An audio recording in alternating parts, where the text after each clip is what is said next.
Hello and welcome to part 4 of the Photoshop tutorials. What we've got here, we're going to talk a little bit more about type and using the warp function in type. And so what we're going to do is we're just going to start with an example that I used in my grade 10 class where we just had I just asked the students, well, okay, so give me a scenario. Give me an example of something that cannot exist. And so somebody yelled out, like, horses that fly. So, okay, so we just went on the internet and we just found some images off of Google Images. I realized that I have no copyright rights over any of this stuff, but it was just for teaching purposes. So we're going to use some of this and we're just going to get started. So first we found a horse. Okay, a horse, of course.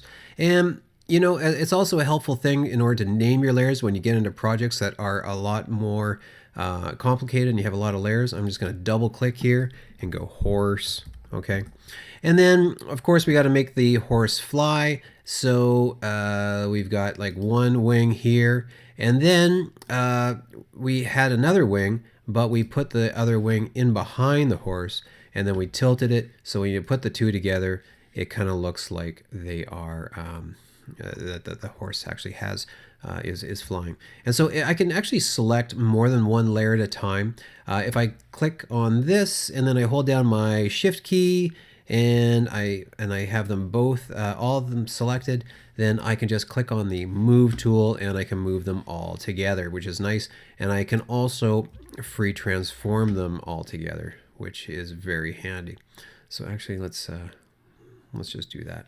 Double click or hit enter in order to activate that. There's other ways in order to kind of group things together, but we'll get into that later.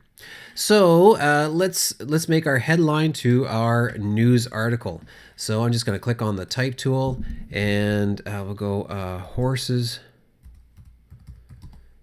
can fly! Exclamation point. You need an exclamation point because that's really important. And we're going to center our type.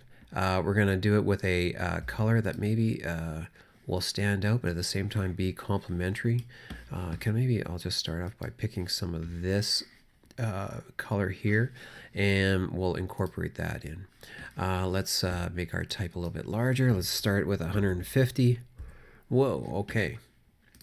And then, and obviously that's too big. Let's go edit free transform. Actually, I'm just going to go right to Control T or Command T, and we're just going to shrink that up a little bit here, okay?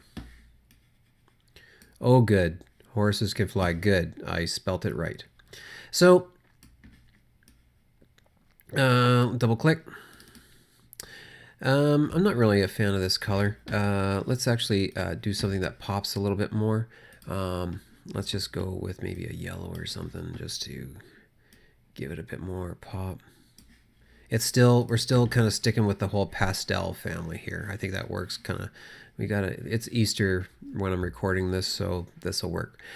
So what I want to do is just introduce you to the warp functions. Like, what can we do in order to make our headline stand out a little bit more? Let's move this guy down. And if I have the type, tool selected. Like whenever I have a tool selected, you can see how I'd have different functions listed up here. Okay, like so. The type tool, yeah, sure, you got your font, yeah, you got your size and your justification, but here is a lot of fun. This is the type warp tool. If I click on that, then you get some interesting things happening.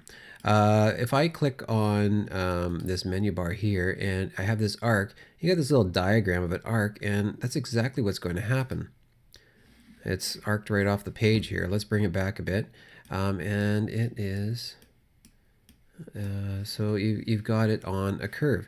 Let's hit cancel, and then I'm going to bring this down a bit. And for now, I'll just hide the horse. And we're just going to play and see what do we like out of this that's going to work. So we had our arc. We know that kind of maybe works. Who knows?